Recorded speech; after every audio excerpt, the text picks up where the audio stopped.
అబ్బో ఇక్కడ కేజీ చీరలు కొంటే అర కేజీ చీరలు ఫ్రీ అంట. మంగళ్య షాపింగ్ మాల్ కేజీల్లో సేల్, టన్నుల్లో ఆనందం. JPSC paper leak, JSSC CGL పరీక్షల నిర్వహణలో అవకతవకలను నిరసిస్తూ గత 17 రోజులుగా ఉద్యమిస్తున్న విద్యార్థులు ఆందోళన ఉధృతం చేశారు. విద్యార్థి సంఘాల అసెంబ్లీ ముట్టడితో రాంచీలో తీవ్ర ఉద్రిక్త పరిస్థితులు నెలకొన్నాయి. పాత అసెంబ్లీ భవనం నుంచి కొత్త అసెంబ్లీకి ర్యాలీగా తరలి వెళ్తున్నారు నిరసనకారులు. బ్యారికేడ్లు దాటుకుని ముందుకు దూసుకెళ్తున్నారు. నిరాహార దీక్ష చేస్తున్న విద్యార్థి నేత దేవేంద్ర మహతో అంబులెన్స్ లో అసెంబ్లీ ముట్టడికి వచ్చారు.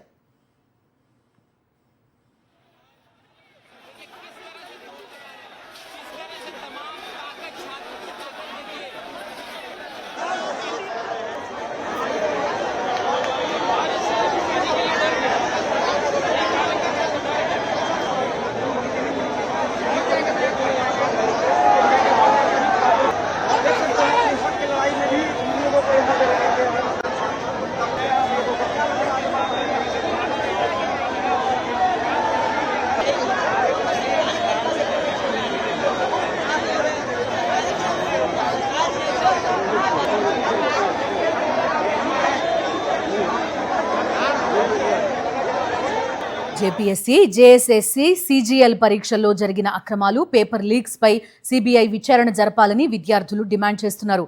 సోరెన్ ప్రభుత్వంతో 3వ దఫా చర్చలు జరిగినా తగిన హామీ లభించకపోవడంతో అసెంబ్లీ ఘెరావ్ చేపడుతున్నారు. రాష్ట్ర వ్యాప్తంగా విద్యార్థులు, ఉద్యోగార్థులు వేలాదిగా తరలివచ్చారు.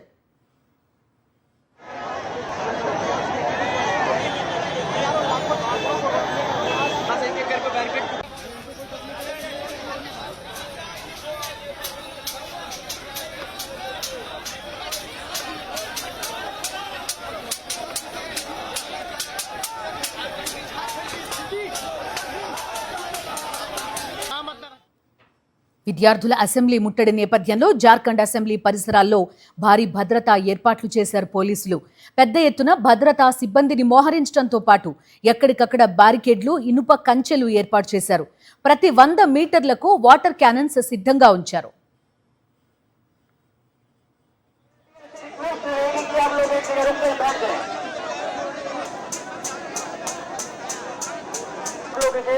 शांतिपूर्वक रखें, आपसे रिक्वेस्ट है, अनुरोध है.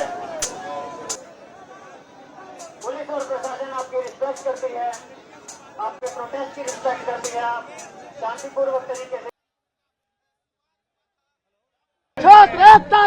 कांटेदार तार से का ब्रेकेटिंग से मैं भूख हड़ताल के बावजूद आया हूँ, वो हमको रोक नहीं पाएगा. मैं एम्बुलेंस से आया हूँ और यहाँ से स्ट्रक्चर से जा रहा हूँ. 9 दिनों से भूख हड़ताल पर हूँ मैं, और ये सरकार को हमारी बात माननी पड़ेगी.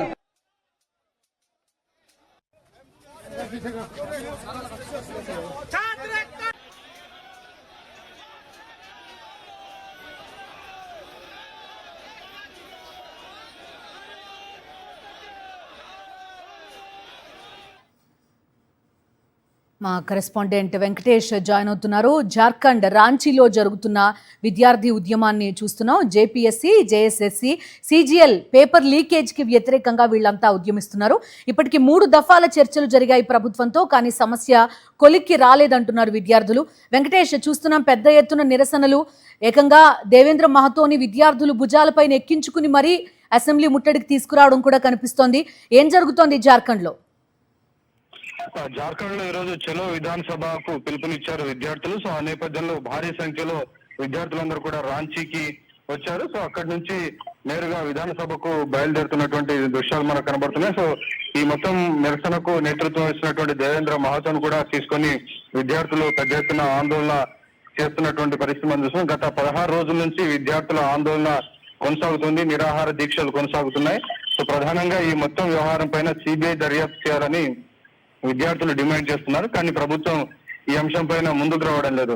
ఇప్పటికే జేపీఎస్సీకి సంబంధించినటువంటి దాదాపు 3 సభ్యులు రాజీనామా చేశారు. అలాగే జేపీఎస్సీ నిర్వహించినటువంటి 13 పరీక్షలు 3 పరీక్షలను రద్దు చేసి మళ్ళీ నిర్వహిస్తామని కూడా ప్రభుత్వం ప్రతిపాదన పెట్టింది. కానీ మొత్తం అన్ని పరీక్షలు కూడా రద్దు చేయాలనేటువంటి డిమాండ్ పైన వీరందరూ పట్టుబడుతున్నారు. సో ఆ నేపథ్యంలోనే ప్రతిష్టంభన కొనసాగుతుంది. సో చర్చలు సఫలీకృతం కాలేదు. దాదాపు విద్యార్థులు అడిగినటువంటి 98% డిమాండ్లను తాము పూర్తిగా ఒప్పుకున్నట్టు ప్రభుత్వం ప్రకటిస్తుంది. కానీ ఖచ్చితంగా 13 టెస్టులను తిరిగి నిర్వహించాల్సిన అవసరం ఉంది. సో వాటన్నిటిని రద్దు చేయాలి. భారీ ఎత్తున అక్రమాలు జరిగాయి, పేపర్ లీక్ జరిగిందనేది ప్రధానంగా విద్యార్థులు అనేక సాక్ష్యాధారాలన్నింటిని కూడా చూపించి ప్రభుత్వాన్ని విజ్ఞప్తి చేస్తున్నారు. అయినప్పటికీ ప్రభుత్వం ఈ అంశం పైన ముందుకు రావడం లేదు.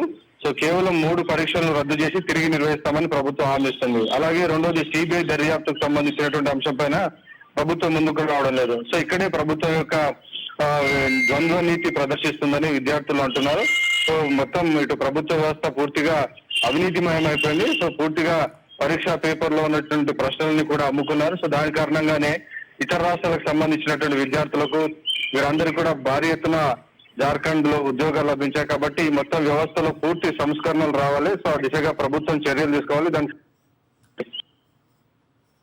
రైట్ వెంకటేష్, మీ ఆడియో కట్ అవుతుంది. చూస్తున్న జార్ఖండ్ రాంచీలో జేపీఎస్సీ జేఎస్ఎస్సీ అక్రమాలకి సంబంధించిన నిలదీస్తున్నారు విద్యార్థులంతా కూడా. ఖచ్చితంగా సిబిఐ ఎంక్వైరీ కావాల్సిందే అంటున్నారు. దేవేంద్ర మహతో అంబులెన్స్లో అసెంబ్లీ ముట్టడికి రావడం, ఆ తర్వాత అంబులెన్స్ ఆపేయడంతో అతన్ని భుజాల మీద మోసుకుంటూ కూడా తీసుకొచ్చిన పరిస్థితి. ముళ్ళ కంచెల్ని దాటుకుంటూ కూడా విద్యార్థులంతా కూడా అసెంబ్లీ ముట్టడికి ప్రయత్నించిన దృశ్యాలు రాంచీలో ఈరోజు కనిపిస్తున్నాయి.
మరిన్ని అప్డేట్స్ కోసం ఛానల్ను సబ్స్క్రైబ్ చేయండి. నోటిఫికేషన్స్ కోసం బెల్ ఐకాన్ పై క్లిక్ చేయండి.